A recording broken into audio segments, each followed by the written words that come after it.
écoutez Radio Panique.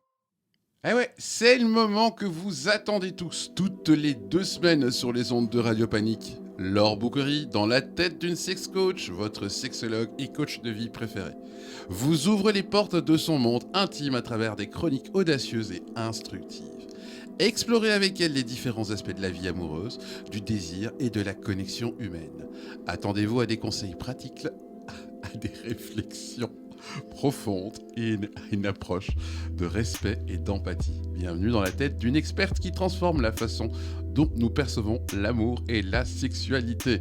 Salut Laure. Salut Baud. Je vais pas recommencer parce que j'ai beaucoup zozoté. Ouais, mais c'est charmant le zozotement. Voilà, c'est Alors, pas grave. Le sujet du jour. Le sujet du jour, c'est arrêter d'insister. Ah ouais. Je vais parler un peu de la culture de l'insistance. Les relous quoi. Ouais, un petit peu des relous, et je vais donner quelques pistes pour être moins relou quand on a envie d'être relou. Alors, je vais commencer par quelques petites phrases qu'on peut parfois dire en réponse à une proposition. Après réflexion, je préfère annuler. Ou encore, non merci. Ou encore, je n'en ai pas envie. Ou encore, j'ai changé d'avis, etc. etc.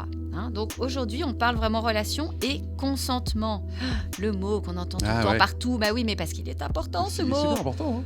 Donc oui, il faut écouter ce qu'on a à dire sur le consentement parce qu'il faut que ça rentre dans la tête.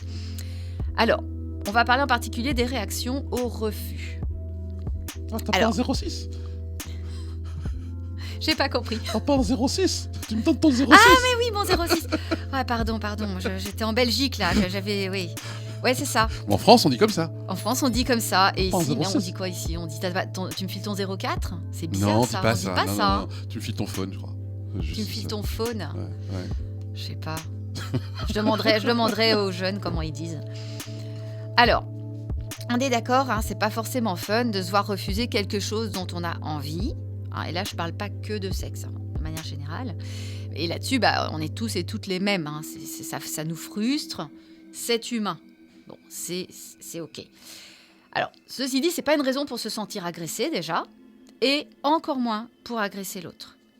Ça, c'est plutôt un comportement animal, irréfléchi, immature, une réaction d'autodéfense contre quelque chose qui n'est pas une attaque, justement. Ah, tu veux pas me donner ton numéro ? Espèce de...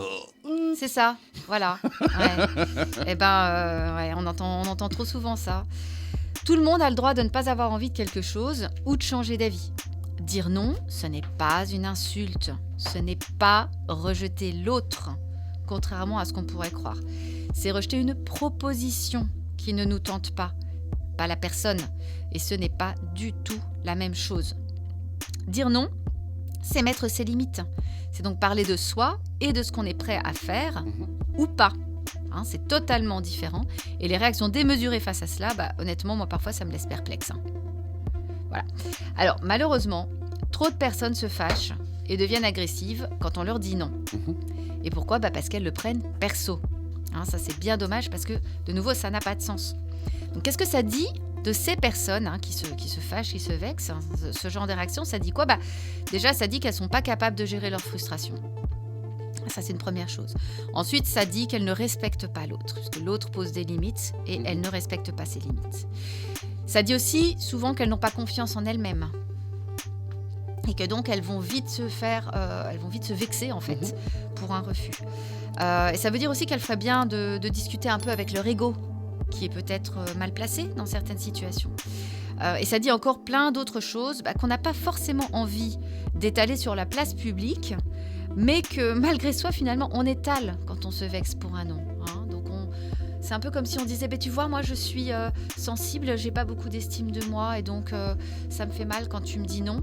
De toute façon, moi je veux que tu me dises oui parce que c'est mon plaisir d'abord. Donc ça dit quand même des choses pas très égoïste. C'est égoïste aussi. Ouais. Donc réagir de manière déplacée à un non, c'est pas très reluisant. Donc on vous dit non, déjà pensez au consentement, pensez aux limites. J'en parle souvent parce que dans les relations et dans la sexualité aussi, c'est un sujet en fait qui revient tout le temps. Et ça va, j'espère, vous aider un peu à relativiser. Alors pour celles et ceux qui ont du mal à entendre non, voici quelques suggestions. J'ai perdu ma page. La voilà. Frustration vous saisit à la gorge. Merci. Alors oui, si la frustration vous saisit à la gorge, eh bien ne réagissez pas tout de suite. Prenez de la distance. Dites simplement OK, même si c'est avec les dents serrées. Et si vous n'arrivez pas à être cool, ou si c'est trop compliqué à gérer pour vous, en fait quittez l'endroit. Sortez, si c'est une discussion écrite, sortez de la discussion, le temps de vous calmer. Si c'est une discussion en face à face, éloignez-vous, sans esclandre, pas besoin de faire le drama queen ou la drama queen, plutôt que de dire quelque chose que vous pourriez regretter plus tard. Parfois, sous le coup de l'énervement, on dit des choses pas sympas et qui vont plus loin que notre pensée qu'on ne pense pas. Ensuite, n'insistez pas lourdement. Non, c'est non. Qu'est-ce que vous ne comprenez pas dans non quand on vous dit non? Je pense qu'ils veulent que le non finalement se transforme en oui. Sérieusement, j'ai déjà entendu des récits, c'est comme ça qu'on dit, des récits de filles qui sont sorties avec un mec, le mec était à ses pieds pendant 6 mois, finalement elle a craqué. Alors, oui, mais il faut voir pour quelle raison elle a craqué. Est-ce que c'était parce que finalement elle est tombée amoureuse de la personne ou la personne finalement lui a plu? Il y a aussi parfois des cultures où il faut dire non plusieurs fois avant de dire oui. Alors ça complique beaucoup les choses évidemment parce que du coup il y a des gens qui vont tirer la conclusion que quand elle dit non c'est normal, ça veut dire que je dois insister et qu'après elle va dire oui. Alors ici on est quand même en Belgique dans une culture où non c'est non. Et si la personne n'est pas capable de dire oui pour X ou Y raison, en fait tant pis, allez voir ailleurs quoi. C'est plus simple. Voilà. Il vaut mieux écouter le non plutôt qu'imaginer que c'est un oui caché et mettre la personne dans l'embarras et se retrouver dans une situation de non-consentement. Donc, quand la personne dit non, elle a ses raisons, respectez-la, même si vous ne comprenez pas. Et alors, si elle vous fait le coup, entre guillemets, de changer d'avis plusieurs fois de suite, parce que ça, je l'ai déjà entendu aussi, ayez une discussion franche avec cette personne, ou s'il n'y a pas moyen, tirez-en les conclusions qui s'imposent. Et les conclusions qui s'imposent, c'est laisser tomber, en fait. C'est mieux. Voilà. Autre chose de très important, mais ça vous l'aurez compris, ne soyez pas agressif ou agressive, ça n'apporte absolument rien, ça n'a pas d'intérêt. Tout ce que vous risquez d'obtenir, en fait, c'est de vous faire une mauvaise réputation. Le ou la relou de service. Est-ce que vous avez vraiment, sérieusement envie de ça? Voilà. Perso, non. Alors, croyez-moi, on se remet toujours d'un non. Même si parfois ça fait mal.